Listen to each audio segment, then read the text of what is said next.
సుందరకాండ పారాయణములో 16వ సర్గ హనుమంతుడు ఆమె సీతే అని నిశ్చయించుకోవడం.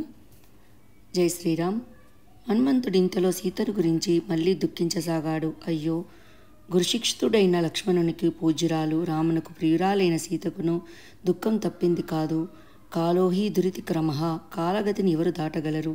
ఈమె రాముని పరాక్రమము, లక్ష్మణుని పరాక్రమము ఎరిగి ఉన్నది కనుకనే వర్షాకాలంలో గంగానదిలాగా ఈ సీత క్షీణించకుండా ఇలా ఉండగలిగింది. కులంలోనూ, వంశములోనూ, వయస్సులోనూ, స్వభావంలోనూ, సదాచారంలోనూ సీతారాములకొకరికొకరు తగి ఉన్నారు.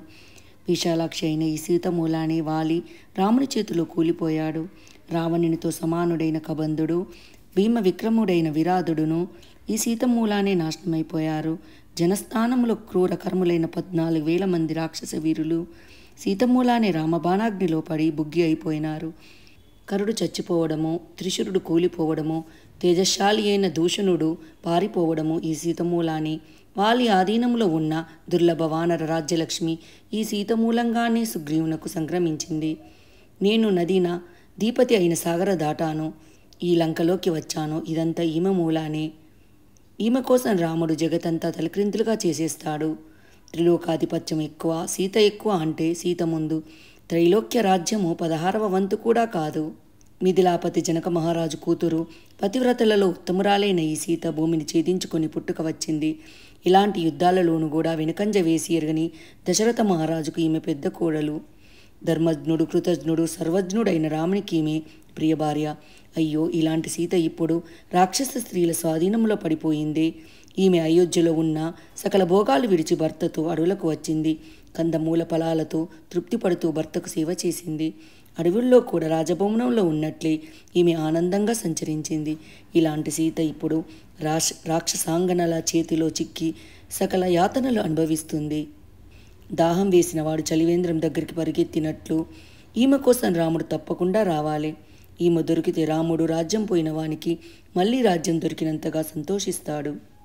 బంధువులెవరూ దగ్గర లేక స్వయంగా కామ్యభోగాలు విడిచి సీతారాముడు వస్తాడని నమ్మకంతోనే ప్రాణాలు నిలుపుకొని ఉంది. ఈమె ఈ రాక్షస మూకను చూడడం లేదు. ఈ అశోకవన పుష్పాలు, ఫలాలు కూడా చూడడం లేదు. తదేక చిత్తంతో రామున్నే ప్రార్థిస్తుంది. స్త్రీకి భర్తే అన్ని ఆభరణాల కంటే గొప్ప ఆభరణం. ఆపతి వియోగం వల్ల ఈమె కళాకాంతి లేకుండా ఉంది. ఇలాంటి సద్గుణోపేత సీతను విడిచి రాముడు నిశ్చింతంగా ఉన్నాడంటే అలాంటి ధైర్యం మరెవరు చూడగలడు? పద్మపత్రాల వంటి చక్కని కళ్ళు గల ఈ సీతను చూస్తే నా గుండెలు కూడా బద్దలైపోతున్నాయి. అయ్యో, భూజాత ఈ సీత భూదేవి కంటే ఓర్పు కలిగి ఉంది. రామలక్ష్మణుల రక్షణలో సుఖంగా ఉండవలసిన ఈమె ఈ క్రూర రాక్షసాంగనుల చేతిలో పడిపోయింది కదా. సమస్త భోగభాగ్యాలు అనుభవిస్తున్న ఈ జనకనందనం మంచు వాత పడ్డ తామర పువ్వులాగా, జంట కోల్పోయిన చక్రవాకంలాగా దిగాలు పడిపోయి ఉంది కదా. పుష్పభారంతో వంగిన ఈ అశోకం కొమ్మలు, ఈ వసంతర్తువున చంద్రుడు కూడా ఈమెకు దుఃఖాన్నే కలిగిస్తున్నారు. ఇలా అనుకుంటూ ఆమె సీతమాత అనే స్థిర నిశ్చయముతో అతను చెట్టు మీదనే ఉండిపోయాడు. జై శ్రీరామ్.